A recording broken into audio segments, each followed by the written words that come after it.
Hello student, welcome to सज्जा tutorials. आज हम लीनियर इक्वेशन का प्रॉब्लम सेट नंबर 1 करने जा रहे हैं। प्रॉब्लम सेट नंबर 1 का क्वेश्चन नंबर 7। इसके पहले वाले वीडियो में मैंने क्वेश्चन नंबर 1 कराया था, अब इस वीडियो में मैं क्वेश्चन नंबर 2 कर रहा हूं। प्रॉब्लम सेट का क्वेश्चन नंबर 7 का जो सेकंड क्वेश्चन है बहुत इंटरेस्टिंग क्वेश्चन है। क्वेश्चन बड़ा है लेकिन उसका सॉल्यूशन बहुत सिंपल है। जितना बड़ा क्वेश्चन होता है उसका सॉल्यूशन उतना ही इजी और सिंपल होता है। बस हमें समझ में आना चाहिए कि क्वेश्चन में बोला क्या है, स्टेटमेंट समझ में आना चाहिए। तो चलिए क्वेश्चन पढ़ते हैं। Kantabai bought 1.5 kilo tea and 5 kilo sugar from a shop. Kantabai एक औरत है, वो शॉप पर गई। उसने शॉप से दो चीज खरीदी, चाय और शक्कर, टी एंड शुगर। टी कितना खरीदा उसने? 1.5 किलो। शुगर कितना परचेस किया उसने? 5 kilo.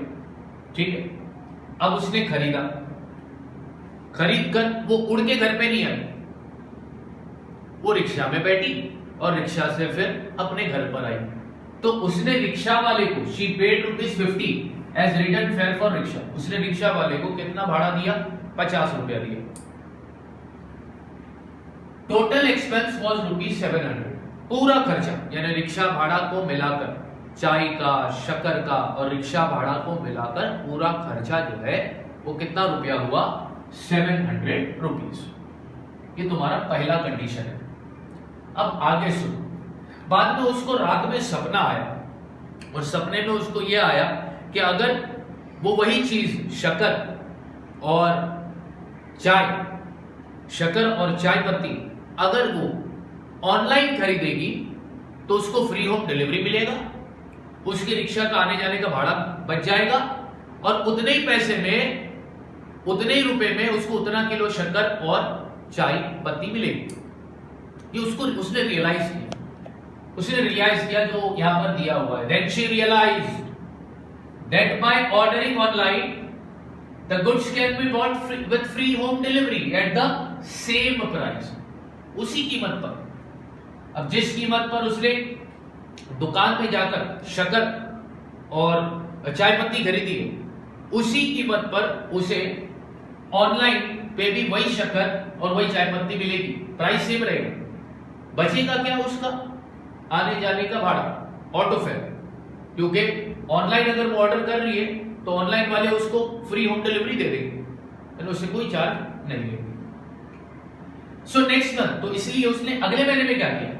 She place the order online. उसने ऑर्डर ऑनलाइन प्लेस किया 2 किलो टी का और 7 किलो शक्कर का। तो उसको कितना देना पड़ा पैसा? ₹880। ठीक है, अब क्वांटिटी बढ़ गई है इसलिए यहां पर टोटल एक्सपेंस भी बढ़ गया। Find the rate of sugar and T पर किलोग्राम। 1 किलो शक्कर की कीमत पता करनी है, 1 किलो टी की प्राइस क्या होगी वो पता करना है। 1 किलो शक्कर का प्राइस क्या होगा, 1 किलो टी का प्राइस क्या होगा, ये अपने को फाइंड करना है। तो चलो फाइंड करते हैं। तो यहां पर जो चीज फाइंड करनी है उसके लिए तो तुम्हें पता है ना, हम क्या लेंगे? X and Y. Let the rate of 1 kilo tea be ₹X। मान लेते हैं 1 किलो शक्कर की कीमत ₹100 एंड 1 किलो शुगर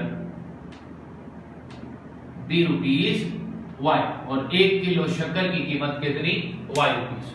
यह हमने सपोज किया। अब आगे देखो, इसने कितना किलो टी पहला परचेज किया? अब यहां पर फाइंड करो कॉस्ट ऑफ 1.5 किलो टी। तो पहला ये 1.5 को कन्वर्ट कर दो। ये 1.5 किस में होगा? तो देखो ये फ्रैक्शन मिक्स फ्रैक्शन है। 2 1 जा 2, 2 + 1 3, तो ये हो गया 3/2 kg। यहां पे लिखता हूं cost of 1.5 kilo tea that is 3/2 kilogram. Tea का कॉस्ट कितना होगा? अब तुम मेरे को बात बताओ। Cost of 1 pen is ₹5। एक पेन का कीमत कितना है? ₹5। तो cost of 10 pen is how much? 10 pen की कीमत कितनी होगी? एक पेन की कीमत 5 रुपया, तो 10 पेन की कीमत कितनी होगी? 50 रुपया। कैसे आया? 5 multiply by 10 is equal to ₹50। Yes और नो? ठीक उसी तरह 1 किलो टी का प्राइस कितना है? x, तो 3/2 किलोग्राम टी का प्राइस कितना होगा? तो उसके लिए क्या करोगे? 3/2 multiply by x is equal to ₹3/2x। तो 1.5 किलो टी का प्राइस कितना आया? 3/2x। अब ठीक उसी तरह यहां पर लिखता हूं, कॉस्ट ऑफ कितना किलो शुगर परचेज किया था? 5 kilo sugar is equal to 5 multiply by 1 kilo sugar का प्राइस तुमने क्या लिया है? y, तो 5 multiply by y is equal to ₹5y।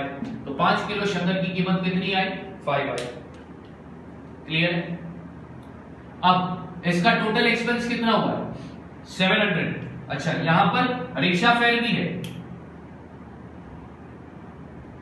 Rickshaw fare is equal to ₹50। इन तीनों को मिला दो, टोटल एक्सपेंस कितना रुपया हुआ है? 700। अब यहां पे लिखता हूं, एज पर कंडीशन नंबर 1,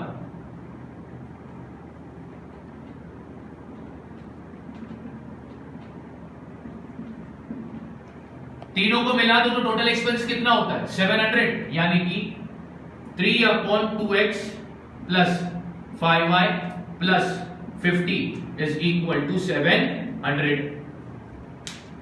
अब इसको स्टैंडर्ड फॉर्म में डाल देंगे,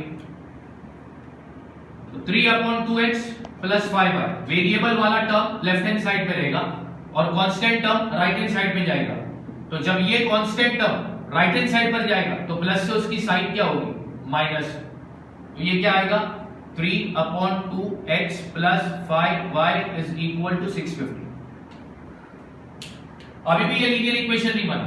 क्यों नहीं बना? क्योंकि डिनोमिनेटर में नंबर आया। इसको क्या करेंगे? हटाएंगे। हटाने के लिए पूरे इक्वेशन को किससे मल्टीप्लाई करेंगे? 2 से। तो यहां पे लिखता हूं, मल्टीप्लाई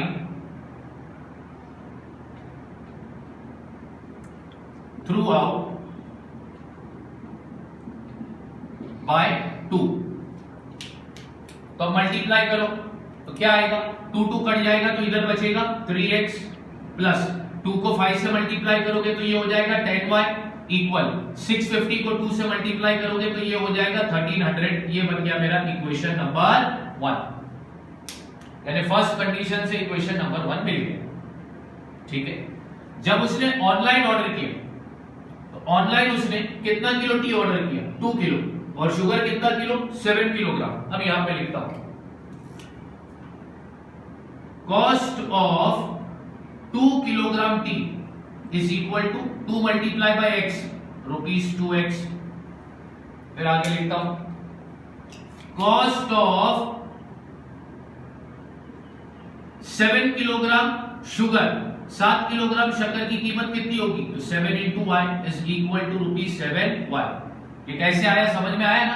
हमने क्या अज्यूम किया था कि 1 किलो टी की कीमत x, 1 किलो शक्कर की कीमत y, तो 2 किलो टी की कीमत कैसे पता चलेगी? तो 2 multiply by x, ₹2x। 7 kilo शक्कर की कीमत कैसे पता चलेगी? तो 7 multiply by y is equal to 7y। अब यहां पर लिखता हूं, एज पर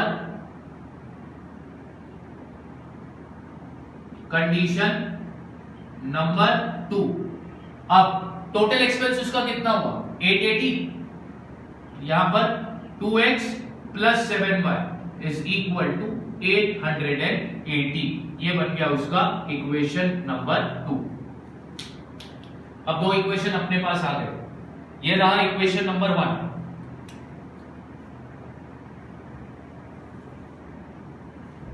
और ये रहा इक्वेशन नंबर 2। अब अगर तुम ध्यान से देखो तो दोनों इक्वेशन में किसी भी वेरिएबल का कोएफिशिएंट सेम नहीं है। इधर x का 3 है, इधर x का 2 है, इधर y का 10 है, इधर y का 7 है। यानी किसी भी वेरिएबल का कोएफिशिएंट सेम नहीं आ रहा। तो जब तक किसी एक वेरिएबल का कोएफिशिएंट सेम नहीं आता तब तक ये सम सॉल्व नहीं होगा। अब हम क्या करेंगे? किसी भी एक वेरिएबल के कोएफिशिएंट को सेम कर दें। किसके करेंगे? x के y के, तुम्हारी मर्जी। तो यहां पर x का करो, इधर x का 3 है, इधर x का 2 है। ना तो 3 के टेबल में 2 आता, ना तो 2 के टेबल में 3 आएगा। तो अब दोनों का क्या निकालोगे? एलसीएम। तो दोनों का जब तुम एलसीएम निकालोगे 3 और 2 का, तो उसका एलसीएम आएगा 6। उसका एलसीएम क्या आएगा? 6। तो यहां पे लिखता हूं मैं मल्टीप्लाई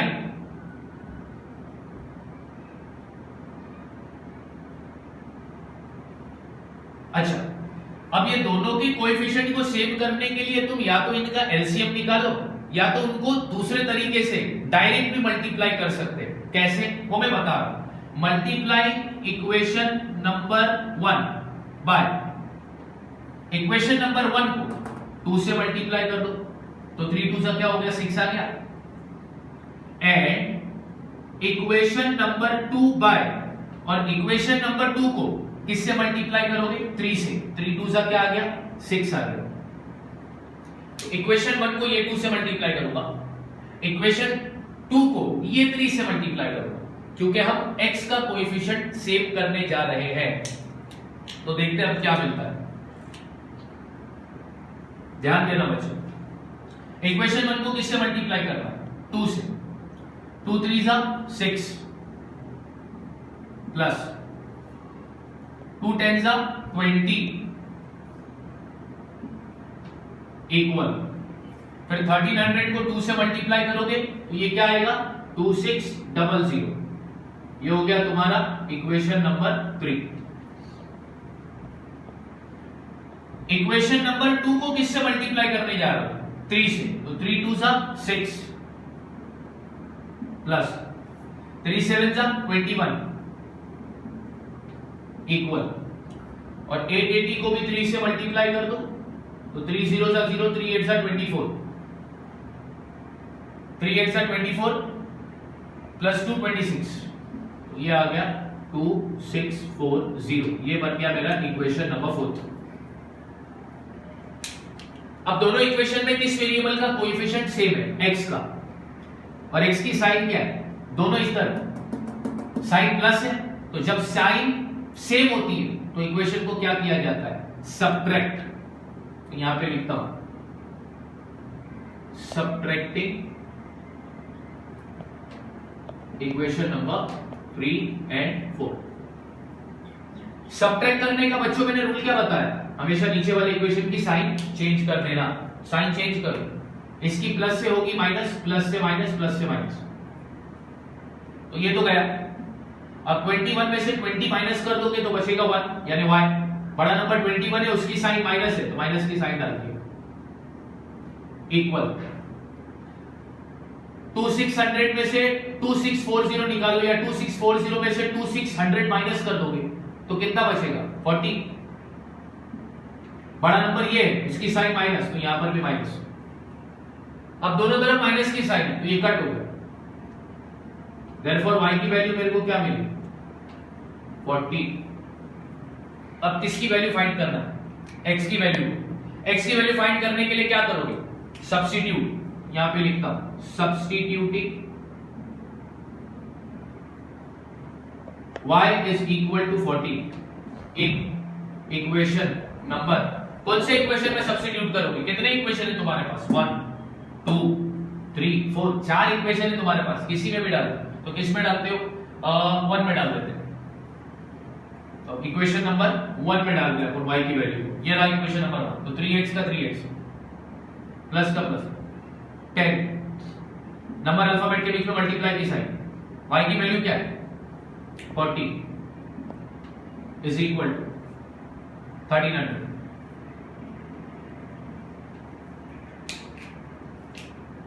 अब ये हो जाएगा 3x प्लस 400, 40 10 का 400 is equal to 1300। Therefore 3x अपनी जगह पर। अब ये 1300 में से 400 प्लस से उधर गया तो क्या होगा? माइनस।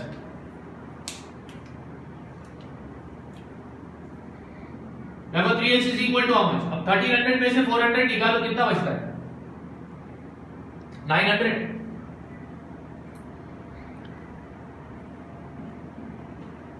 नंबर अल्फाबेट के बीच में कौन सी साइन? मल्टीप्लाई की साइन। तो 900 डिवाइडेड बाय 3, तो x की वैल्यू तुम्हें क्या मिलेगी? 3 3 9, x की वैल्यू तुमको मिली 300 और y की वैल्यू मिली तुमको 40। मिल गई ना?